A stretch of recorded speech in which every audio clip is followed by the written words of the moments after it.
فرزند علما و شورایان به تحریم می‌رسید.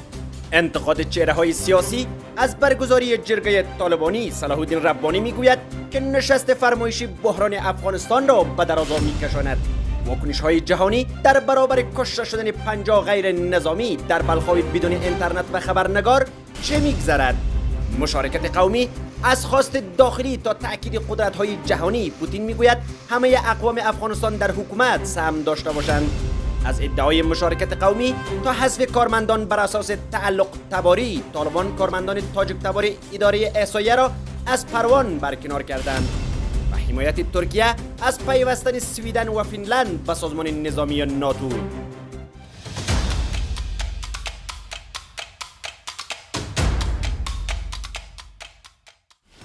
جمعیت اسلامی افغانستان به رهبری صلاح الدین ربانی در پیوند به برگزاری نشست آلمان از سوی طالبان گفته است که برگزاری نشست‌های سمبولیک و فرمایشی با آجندای از قبل تعیین شده بحران و نمایش خودکامگی را بیشتر به درازا می‌کشاند. این حزب افزوده که افغانستان به طور تدریجی در حال تبدیل شدن دوباره به پایگاه امنی برای گروه‌های تروریستی میباشد. جمعیت اسلامی افغانستان امروز چهارشنبه 8 سرطان با نشر اعلامیه‌ای گفته است که طالبان در تعارض سریع با مفهوم الزامیت شورا و دموکراسی مشروعیت را برخواسته از اراده مردم نه بلکه مؤلفه غلبه از راه زور می‌دانند و باور دارند که برپایی حاکمیت از طریق جنگ مشروع می باشد. در اعلامیه‌ای آمده است که استفاده ابزاری از مفهوم جرگه و یا شورا به هدف مشروعیت سازی کاذب و تحکیم بنیان‌های حاکمیت مبتنی بر منطق غالب و مغلوب و ارباب رعیتی نه تنها گره از گره‌های کور بحران افغانستان نخواهد گشود که روش نامطلوب تازه‌ای را بر تجربه‌های ناکام تاریخ کشور خواهد افزود. حزب جمعیت اضافه کرده است که برگزاری نشست‌های سمبولیک، فرمایش و دور از شیوه‌های غیر معیاری با آجندای از قبل تعیین شده و در غیاب سازوکارهای رجوع به اراده جمعی مردم در زمینه انتخاب نمایندگانشان بحران و نمایش خودکامگی را بیشتر به درازا می‌کشاند. این حزب علاوه کرده است که در جریان حاکمیت طالبان بحران بشری و اقتصادی به اوج خود رسیده، کادرها و متخصصان از سرناگزیری کشور را ترک کردند. به گفته این حزب افغانستان در جریان حاکمیت طالبان در جامعه بین المللی به شکلی بی‌سابقه منزوی شده است. زنان از تمام عرصه‌های اجتماعی حذف گردیدند، سیستم آموزشی صدمه دیده است، زیرساخت‌ها و نیادهای عامه عملاً از کار افتادند و حاکمیت قانون به مفهومی متروکی مبدل گشته است. جمعیت اسلامی تصریح کرده است که تنها راهی بیرون رفت از بحران کشور و عبور از خلای مشروعیت در پذیرفتن تنوع سیاسی، هویتی، فرهنگی و مراجعه به رأی‌های مردم و احترام و قبول حقوق عامه در صدر آن اعتراف به حق شرعی و انسانی زنان نهفته است. اما مولوی عبدالسلام حنفی معاون رئیس الوزرای طالبان در مصاحبه اخیرش با تلویزیونی ملی با واکنش‌ها در مورد حضور نداشتن جوانان و زنان و همچنان سمبولیک خواندن این نشست از سوی منتقدان گفت که نشست شورای علما بر اساس خواست مردم برگزار می شود. او اضافه کرد که جوانان و مردان که همانا فرزندان زنان هستند نیز به این نشست دعوت شدند. این در حالی است که قرار است طالبان فردا پنجشنبه نشست آلمان را در تالار لوی جرگه در شهر کابل برگزار کنند. انشالله جوانا ما قیودات وضع نکردیم که خون بخواه ریش سفید باشه جوان نباشه. جوانا هم دی چی خون بخواه میآیند دی مشکل نیست. انشالله اینطور قیودات نیست چون که یک اجتماع همچنان که از عنوان از ظاهر است اجتماع علما هست. انشالله ما طبقه اوناس همه مادرای ما هستند، همه خواهرای ما هستند. ما به اونا احترام کامل داریم. اونا هم انشالله که فرزندان از اونا در اینجا داخل است انشالله یک قسم داخل هستند.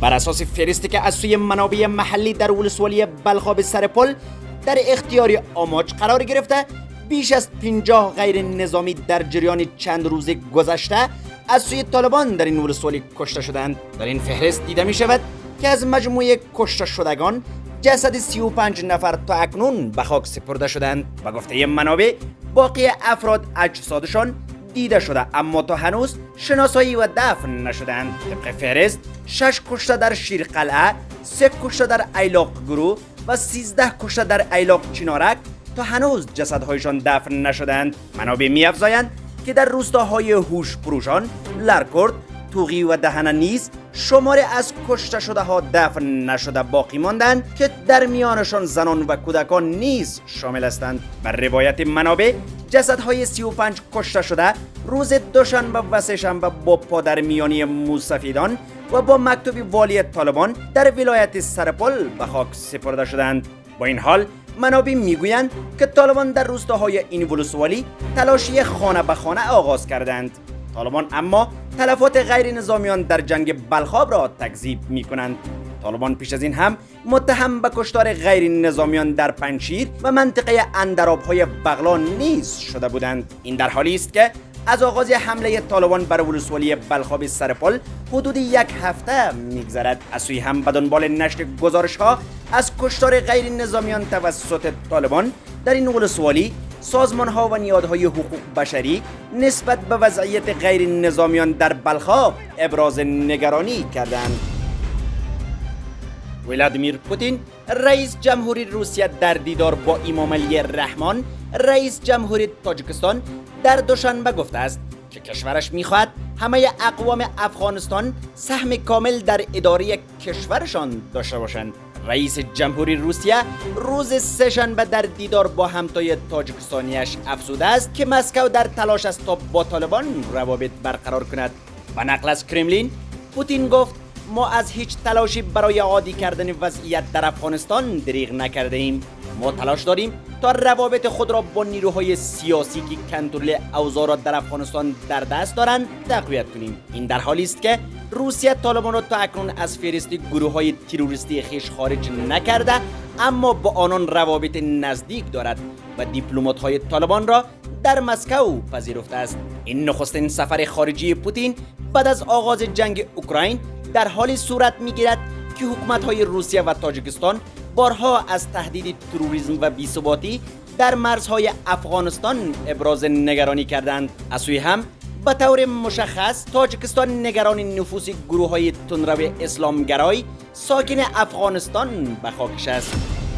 منابع با آماج میگویند که طالبان تمام کارمندان تاجیک تبار ریاست احصایه پروان را به ولسوالی غربند فرستادند و به جای آنان جنگجویان خود را جابجا کردند. این منبع با فرستادن سندهایی گفته است که کارمندان فرستاده شده به غربند دارای تحصیلات عالی بودند اما جنگجویان تازه تعیین شده طالبان تحصیلات مذهبی دارند. این منبع همچنان افزوده که طالبان دستور دادند تا پس از این تمام مکتوب ها و استلام ها در این ریاست به زبانی پشتو باشد. یکی از کارمندان این ریاست گفته است ما پشتو نمیدانیم ولی برای ما متن پشتو روان میکنند، البته به ضد تا ما خود به خود استعفا بدهیم. با آنکه طالبان تا اکنون در مورد این ابراز نظر نکردند اما اکثریت کابینه والیان طالبان پشتو و طالبان و این نارضایتی را در درون جامعه چند قومی افغانستان شکل داده است. اما طالبان میگویند که حکومتشان همه شمول است. ترکیه در نشست سران ناتو در مادرید از مخالفت خود با پیوستن فنلند و سویدن به ناتو دست کشید و به این ترتیب راهی عضویت این دو کشور اسکاندیناوی در این سازمان هموار گردید. این کار پس از مذاکرات 4 ساعته در مادرید ممکن شد و 3 کشور تفاهم نامه حفاظت از منافع امنیتی یکدیگر را امضا کردند. به نقل از رویترز رئیس جمهوری فنلند با انتشار بیانیه‌ای گفت وزیران خارجه ما تفاهم نامه 3 جانبه ای را امضا کردند که به موجبیان ترکیه از عضویت فنلند و سویدن در ناتو حمایت می‌کنند. او افزود کشورهای عضو در 2 روز آینده قدم‌های بعدی برای پیوستن ما به ناتو را تحت بحث قرار خواهند داد اما اکنون تصمیم نهایی قریب الوقوع است. رئیس جمهوری ترکیه و سرمنشی ناتو نیز با انتشار بیانیه‌های جداگانه امضای تفاهم نامه مذکور را تایید کردند. ترکیه در بدل حمایت عضویت سویدن و فنلند در ناتو